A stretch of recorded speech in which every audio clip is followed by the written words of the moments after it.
만 19세 이상 24세 미만의 모든 청년에게 1년에 100만 원씩을 주겠다. 이게 남의 나라 얘기가 아니고요. 우리나라 얘기입니다. 우리나라 어디 성남 얘기입니다. 성남시가 입법 예고한 청년 배당제라는 겁니다. 이재명 성남시장이 오늘 기자회견을 열고요. 이 청년 배당 정책을 공식화했는데요. 이게 뭘까요? 자세히 좀 짚어보겠습니다. 성남시 이재명 시장 직접 연결합니다. 안녕하십니까? 네, 반갑습니다. 이재명입니다. 예, 추석 잘 새겼습니까? 덕분에요. 안동 잘 갔다 왔습니다. 아, 안동 다녀오셨어요? 네네. 예. 이 청년 배당제라는 게 뭡니까? 우리가 65세 이상 어르신들한테 기초연금이라고 해서, 네네. 뭐 소득이라든지 기여, 이런 거하고 아무 관계없이 무조건, 20만 원씩 지급하고 있죠. 예. 근데, 그거를 이제 청년 계층이 요새 너무 어려우니까, 예. 취업도 안 되고, 뭐, 7포 세대니, M포 세대니, 그렇죠. 예. 그러면서, 국가 사회를 헬조선이라고 하면서 원망하잖아요. 예. 그러니까 인터넷 기사에 보면 뭐 노력을 요구한다 뭐 이런 아주 비아냥거림이 많은데 이 버려진 느낌을 갖는 것 같아요.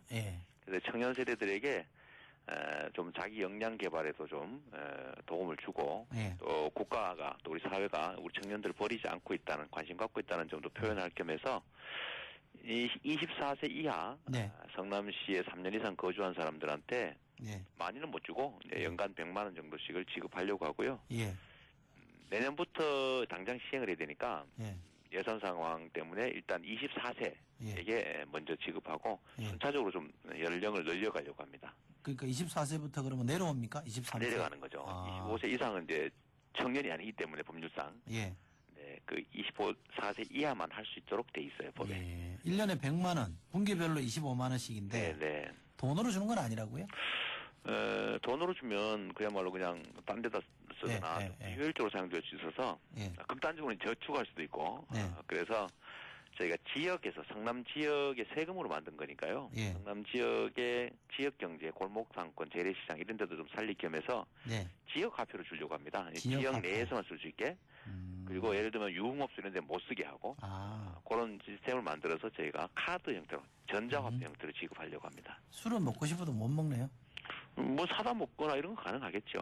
뭐 술을 먹는 것도 굳이 좀 나쁘게 얘기해서 그런데 청년들이 자기 역량을 개발하고 친구 또 네트워크도 만들고 하다 보니 삶의 일부이기 때문에 비용이 필요하죠. 그걸 비아냥거리듯이 뭐 술값 주냐 이렇게 얘기하는데 그렇게 표현할 일은 아니고요.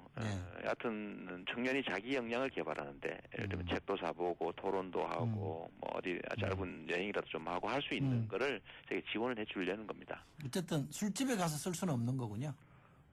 술집도 종류가 있겠죠. 아, 그런가요? 네네. 유흥업소라든지 뭐 이런 데서 못 쓰게 해야 되고요. 제가 이제 그건 이제 금융기관하고 협약을 해가지고 제안을 하려고 합니다. 알겠습니다. 아마 이제 좀 뭐라 그럴까요? 다른 관점에서 보는 분들은 저것도 이재명 시장이 청년들에게 인기 끌려고 하는 건다. 이렇게 보실 텐데 어떻게 반론하시겠어요? 정치인이라고 하는 게요.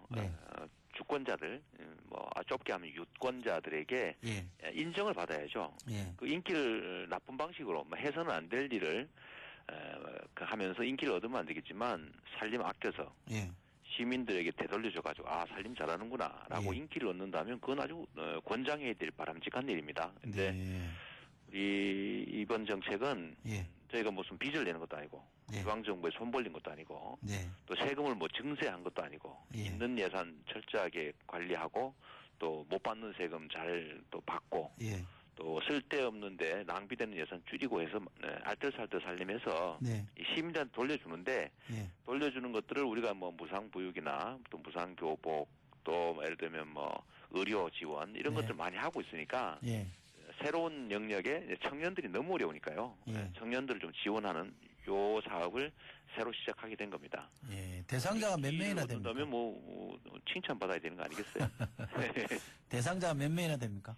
내년에 당장 지급받게 될 사람은 3년 이상 거주한 24세이기 때문에 한 11,300명 정도 되고요. 100만 원씩이니까 113억 정도가 들게 됩니다.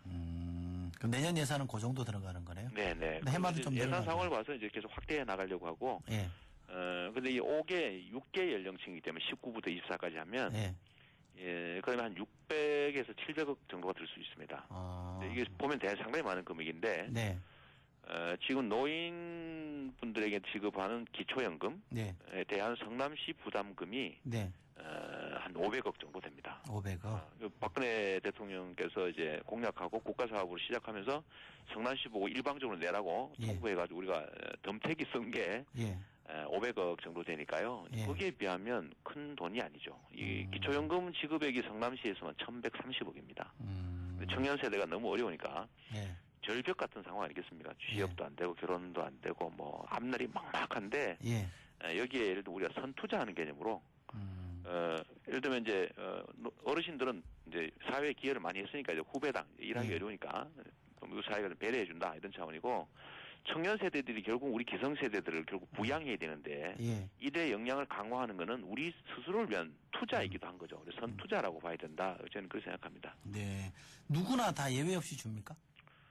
그러려고 합니다. 이게 이제 복지라고 하면 보통 선별 복지냐, 보편 복지냐, 뭐 이런 논란이 있는데. 이거는 소위 기본소득이라고 해서 이 사회 구성원이라면 우리 이 사회가 가지고 있는 공동의 자산으로부터 생기는 이익을 공평하게 나눠 가질 권리가 있다. 라는 이념에서 출발한 거기 때문에 이 시혜적인 복지가 아니라 세금을 내는 이 사회 구성원으로서 가지는 정당한 권리다. 그러니까 모든 시민들이 다 받아야 되는 거죠. 그런 측면이 있고 또 한 가지는 뭐 부자한테 왜 주냐 이런 얘기 자꾸 하는데요. 부자도 이 사회 구성원이고 또 부자들은 세금 많이 내지 않습니까? 세금도 더 많이 내야 되고 혜택도 받지 말아야 되고 이것도 사실은 그렇게 좋은 주장은 아니죠. 올해 조세 정책을 좀 강화해가지고 세금을 좀 많이 내게 하고요. 누진제를 강화한다든지 법인세 감면을 좀 줄인다든지 법인세를 OECD 수준으로 좀 올린다든지 뭐 이런 식으로 해서 재원을 마련해서 하는 게 좋지 부자니까 주지 마라. 근데 우리 사회가 예를 들면 소위 99대 1 사회 아닙니까? 1%는 부자지만 99%는 힘들거든요. 근데 이 1%를 갈아내기 위해서 차별적으로 할 필요가 굳이 있느냐 또 이런 문제도 사실 또 있습니다.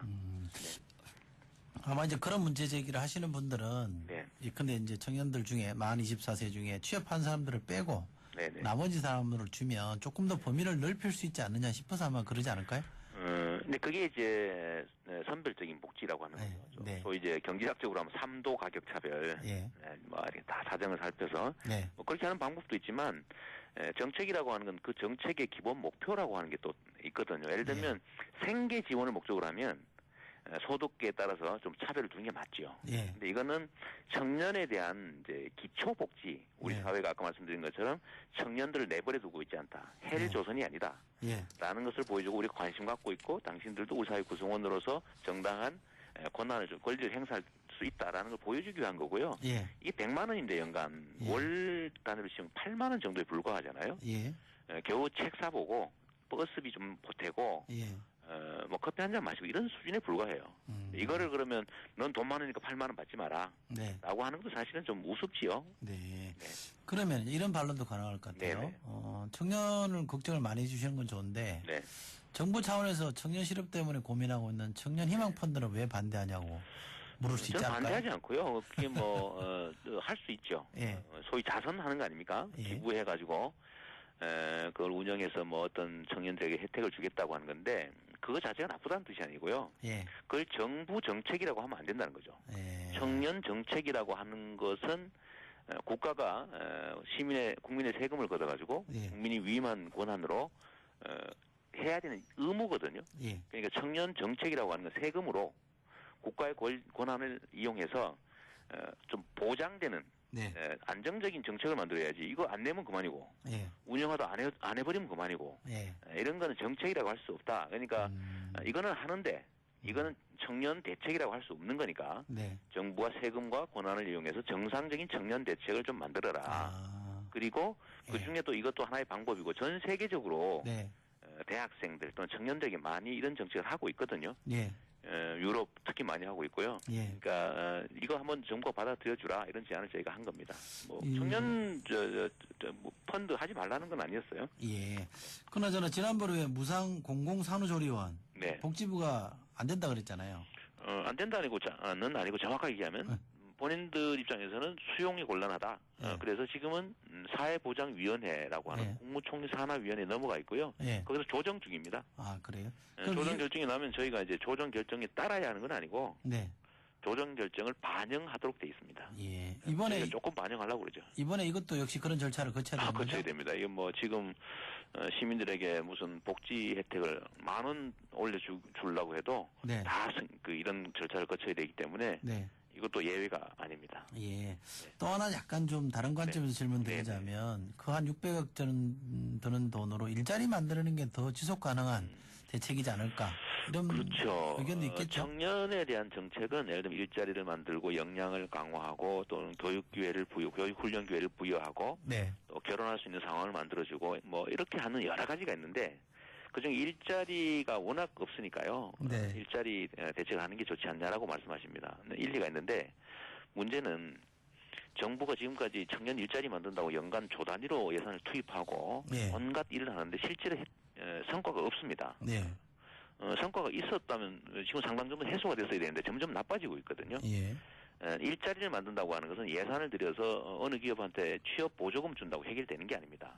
근본적으로 보면 노동 유연화 정책이라고 하는 것 때문에 경력직들을 주로 기업이 쓰다 보니까 청년인 초보자들을 쓰지 않게 되거든요.